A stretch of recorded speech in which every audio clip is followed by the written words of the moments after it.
in Dodge City and in the territory on west, there's just one way to handle the killers and the spoilers, and that's with a U.S. Marshal and the smell of Gunsmoke.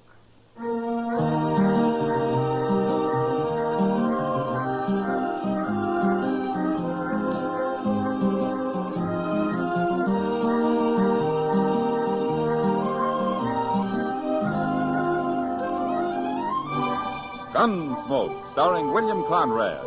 The story of the violence that moved west with young America. The story of a man who moved with it.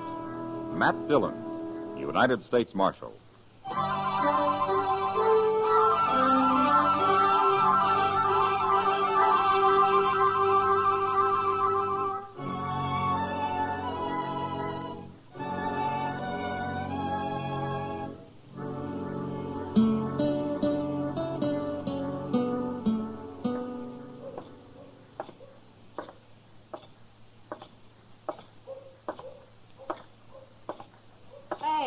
What?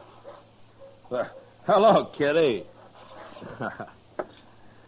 I didn't see you. You'll get shot someday walking around in days like that. You'll get sunstroke sitting out here in the heat and the dust.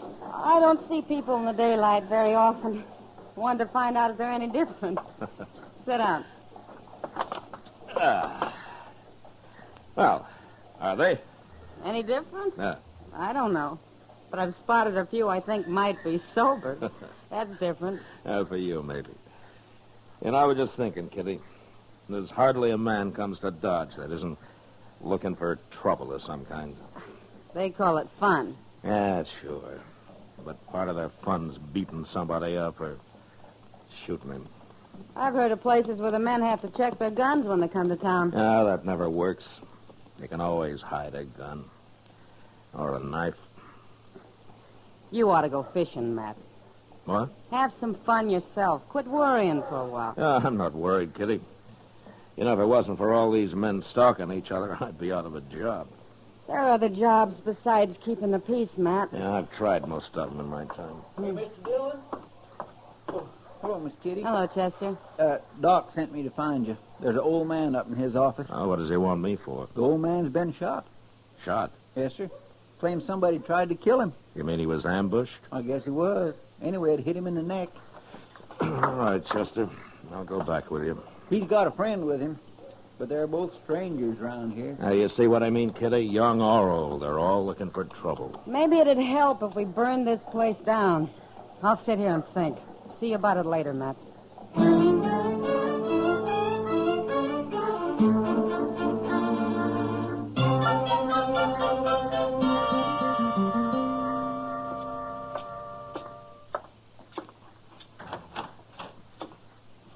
Where's the doc? Somebody come for him. Oh, what do you mean?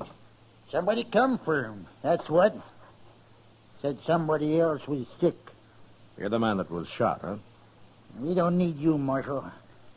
We'll handle this. What's your name, mister? Peavy. John Peavy. My partner's name's Rives. Milligan Rives, Marshal. You ain't never heard of us. Where are you from? Up north. The sodbusters don't usually wear 6 guns. What are you doing in Dodge? We quit the land, Marshal. We're going to enjoy ourselves for change. We ain't never going back. Oh? You're a little old to be making a move like that, aren't you? I ain't hardly 60. Neither is Rives. Mm-hmm. Well, it didn't take you long to get into trouble, did it? We ain't in trouble. Maybe you're not Rives, but Peavy here's just been shot. I told you we'd handle this, Marshal. Ain't nobody going to sneak up on John Peavy and shoot him. I don't care if she is a woman. A woman? What woman? Oh, you already did talk too much, Peavy. You might as well tell him now. I ain't going to tell him. I'll fix her myself. You'll tell me or I'll throw you in jail till you do. I'm not going to have any women killed around here. Now, do you understand that? Hey, go on, tell him. You already started. Well, all right. She come up the alley, Marshal, next to our sleeping room, and she shot right through the window. Rive seen her running around the corner after. I'm going to fix her good. She's been threatening him, Marshal. I hear to do it. Who is this woman? What's her name? Yeah, she's one of them gals that works at the Texas Trail, Marshal. Name of Kitty.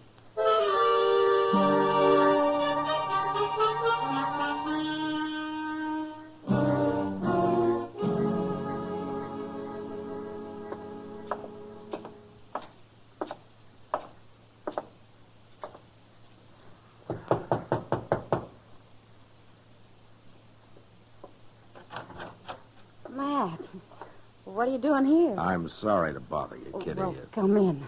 Come in. My room's a mess. I wasn't expecting any callers. Well, it's important, Kitty. Of course. What's the trouble, Matt? You know a man called John Peavy? Peavy? Yeah. Yeah, I know him, the old fool. Or did you threaten to shoot him? Don't tell me he's come and complained to you about that. Well, no, not exactly. Well, I told him I'd shoot him, and I will, too, if he doesn't leave me alone, the old goat. He's been shot, Kitty. What? He wasn't hurt very bad, but he and his partner claim a woman did it. Now, they say it was you. Do you think I did it, Matt? Well, Kitty, if you got mad enough and you had a gun in your hand, I'd be one of the first to hide, but to sneak up on somebody in cold blood is... No, you didn't do it. When did it happen? Oh, an hour or two ago. I've been right here, alone. I guess I couldn't prove it. Well, you don't have to, Kitty. Thanks, Matt. The reason I came was to tell you about it and see if you had any ideas. All I know about Peavy and his friend Rives is that there are a couple of old men who've been acting like schoolboys. Like they've run away and are having their last fling. And I don't want anything to do with either one of them. Well, I don't blame you. But Rives claims he saw a woman down the alley after the shooting. You, any idea who it might have been? No. He's probably lying, dreaming. Yeah, maybe. Well, if you hear anything, let me know, Kitty. And if Peavy gives you any more trouble, send for me. I sure will.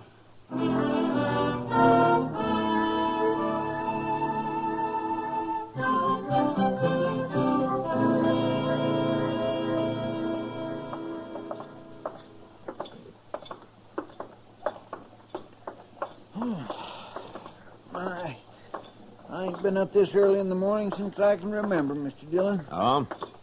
How about last Sunday, Chester? Last Sunday? Yeah. Oh, well, that's different. That was still Saturday night, sort of. Hey, look. There comes Miss Kitty. What in the world's she doing up at this hour? She's in a hurry, whatever she's doing. Matt? Hello, Chester. Morning, Miss Kitty. What's the trouble, Kitty? Matt, somebody tried to shoot me. What? In my room, just a while ago. I had a pillow down by my feet. I guess they thought my head was there. They put a bullet right through it. What, did you see anybody? No, it came from outside. I didn't dare look out right away. It's kind of the same as happened to Peavy, Mr. Dillon. Yeah, maybe it was Peavy. He threatened something like this. I'm scared, Matt. Well, you should be. Chester. Yes, sir? You stay with Kitty. Don't let her out of your sight. I'm going after Peavy and Rives.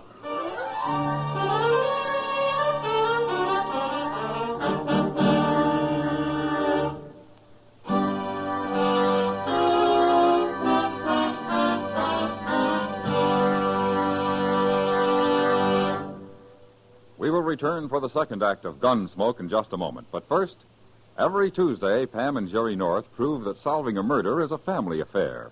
And on the same evening, John Lund, as yours truly, Johnny Dollar, brings us the thrilling details of his latest insurance fraud investigation. Now the second act of Gunsmoke.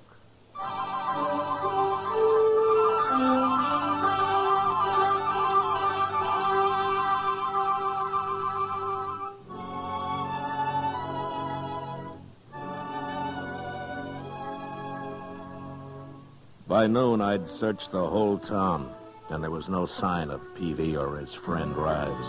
They'd disappeared. And until I found them, I didn't dare leave Kitty where they could get at her. So I had Chester drive her out to a friend's place a few miles from Dodge, and she was happy to go. Now, we didn't have any luck until the next afternoon. cowboy happened to mention to Chester that he'd come across a couple of drunks camped about a mile up the Arkansas. So I decided it was worth riding out and taking a look. And it was.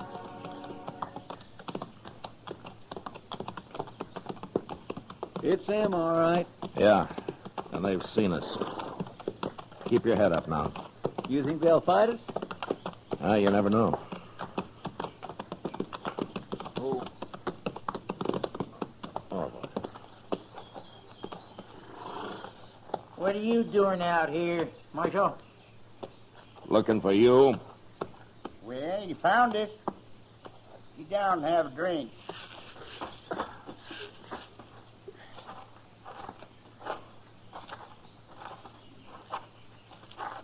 Well, what you got there? Corn liquor. Only about half a jug left, though. What's that other jug? We killed that yesterday. Here, have a swallow. Well, say now, that's right kind of you. Chester. But of course I don't drink before sundown. Leastwise, not very often. What'd you come out here for if you don't want to drink? How long have you men been here? Day before yesterday. Peavy's neck was bothering him, and I figured a couple of days in camp like this might ease it off some. I get to feeling better. I'm going back and teach that gal Kitty a lesson, though. I swear I am, Marshal. Somebody tried that this morning. Eh? What do you mean? She got shot at, Peavy, the same way you did. That don't make no sense. Why, he's just thinking you done it, Peavy. How could I do her? I've been laying here drunk for 2 days. Anyway, I wouldn't shoot no woman, Marshal. I beat 'em up a little, that's all. You know, knock 'em around. Well, what kind of men you think we are? I don't know. Why did you leave home in the first place? Yeah, home. Man don't live forever, Marshal. He's got to enjoy himself while he can. Rives, you tell him what you told me about them graves. Well, I was in the graveyard once, long time ago, and I noticed something I never forgot. No, sir. Never. Yeah, tell him, Rives. Well, Marshal, I looked around, and I seen that there was as many graves shorter than me as there was graves longer. And that got him to thinking about dying, Marshal. So, one day we decided to enjoy ourselves and quit working so hard. Hey, hand me that jug, Rives. Yeah, help yourself. Hold it a minute, Peavy. Huh? I want to tell you something. What? I'm going to leave you here, but if I see you around Dodge, either one of you, I'll throw you in jail. What for? We ain't done nothing. You have it in mind to beat up Kitty. And if you did that, I might kill you. So stay out of town. Come on, Chester.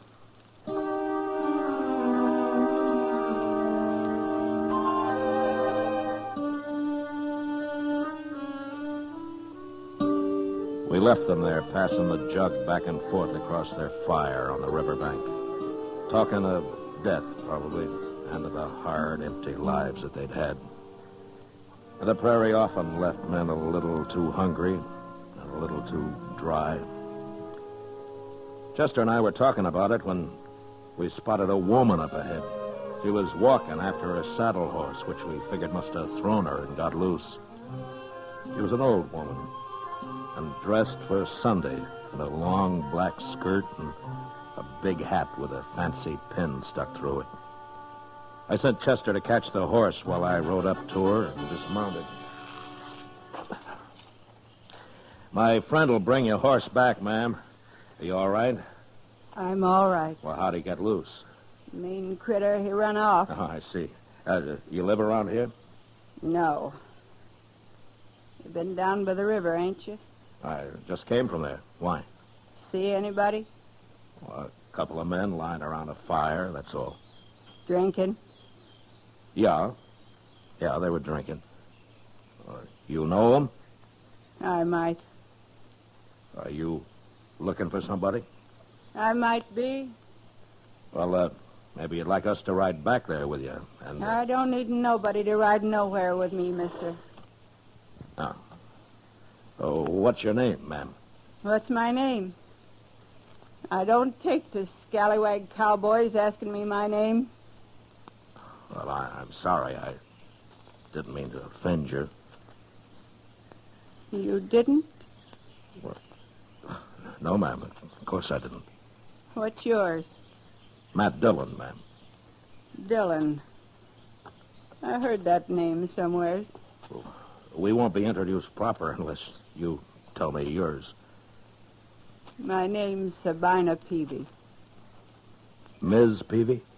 I've been married 35 years, Dillon. Here he is, Mr. Dillon. Seems gentle enough. I'll hold him while you get back on, ma'am. I can manage. Hey, look what she's got tied to her saddle, Mr. Dillon. One of them old cavalry pistols. Yeah, grab it and put it in your belt, Chester. What? You heard me. Yes, sir. You put that back, you thief. What are you, anyways? Suppose you'll steal my horse next. I'm a U.S. Marshal, Miss Peavy. Everything's going to be all right. A marshal, eh? I want you to come back to Dodge with me. Chester will bring your husband in. Is she Peavy's wife? You can't stop me, Marshal. Chester, go back to that camp and shoot a hole in their jug. And when they're sober enough, bring them to town. And don't say anything about Miss Peavy. Yes, sir, I'll do it. You're going to be all right with me, ma'am. Well, you stole my gun and you're stronger than me. I guess I'll have to go.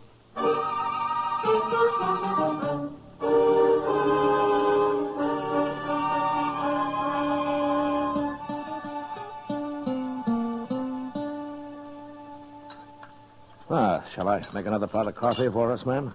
No. No, thanks, Dillon. They ought to be here pretty soon. It's nearly evening. You'll tell that girl, Kitty, how sorry I am I tried to shoot her, won't you? I'm sure Kitty will understand. Imagine me being blind jealous after 35 years. You, told me you were out to kill your husband. Well, if that's true, why would you be jealous? You can be jealous, even if you hate a man, Dillon. You hate Peavy? I didn't know how much I hated him till the day that old fool Rives come by. The two of them rode off together. He come into the house and took the money and left, just like that. After 35 years. How'd you know they'd come here? They was always talking about Dodge. They was always talking about laying on the bank of the Arkansas and drinking corn liquor, too. I knowed where they was.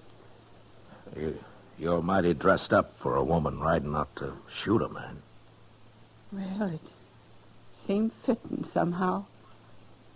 Only good clothes I ever owned, Dillon. Wore 'em when I left home, St. Louis. Yeah. Well, I'm glad I ran into you, Miss Peavy, before it was too late. I'll talk to him. I told you I would. But I ain't never going back to him. He's had his fun. Maybe he'll settle down now. Not with me, he won't. Dillon, I bore that man 13 children. 13? 11 of them died. And he beat me every time we lost one. Every time, Dillon. Oh, I see. Well, where are the other two? He ran them off. Don't know where they are.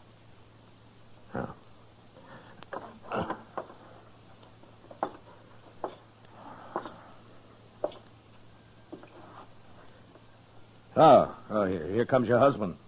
Looks like Chester's got him pretty sober. But I don't want to talk to him in here in front of everybody. Well, you could go out back there in one of their cells, if you don't mind. Oh, what difference it make?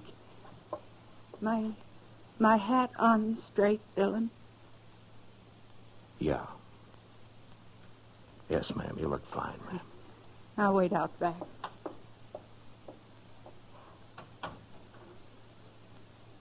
All right, in here. Here they are, Mr. Dillon. Sober as deacons. What's this all about, Marshal? What do you want us for? We ain't bothered nobody. Peavy, you go out back through that door. There's somebody wants to see you. Who? Get moving. No, you stay here, Rives. Go on, Peavy. Well, all right.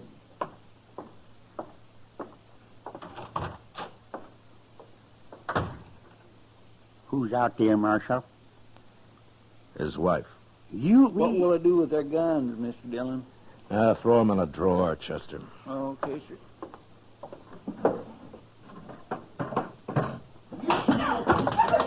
Hey, what's that? He's beating her. Come on.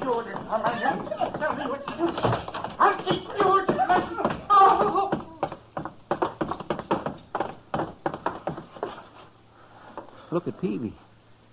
She knocked him out. I think I killed him, Dillon. Killed him? He sure looks dead. You stabbed him. I had been. He beat me for the last time. Said he was going to kill me. I put it right in his heart. When you old devil, I'll get you. No, you won't, Rives. Miss Peavy, you come with me. Chester, lock up Rives in another cell. What for? You can't lock me up. Oh, you ain't even armed, Rives. Get moving. How about I tell you I'm an innocent man? All right, Fred. Come into the office, man. Shut up. Your voice itches my ears. I had to listen to He was going to kill me, Dillon. I know he was. Well, I shouldn't have let him be alone with you. You didn't know. What are you going to do with me now? You mentioned St. Louis, Miss Peavy. You have any people there? My sister. She's all that's left. Huh. Well, how'd you like to see her? You ain't holding me? It was self-defense. Then I can go. I'll hold Rives here till you're out of town. Oh, but I can't get to St. Louis. Took all her money when he run off. It's all spent. I know it. Miss Peavy, would you think I'm a scallywag cowboy if I offered to stake you to St. Louis? Thanks, Dillon. Wait till I tell my sister about you.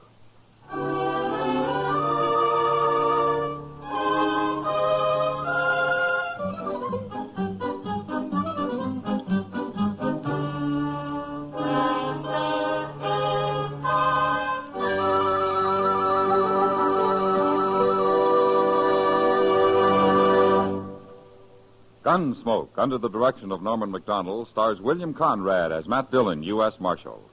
Tonight's story was specially written for Gunsmoke by John Meston, with music composed and conducted by Rex Corey. Featured in the cast were John Daner, Ralph Moody, and Helen Cleve.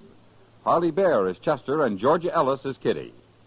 Join us again next week as Matt Dillon, U.S. Marshal, fights to bring law and order out of the wild violence of the West in Gunsmoke.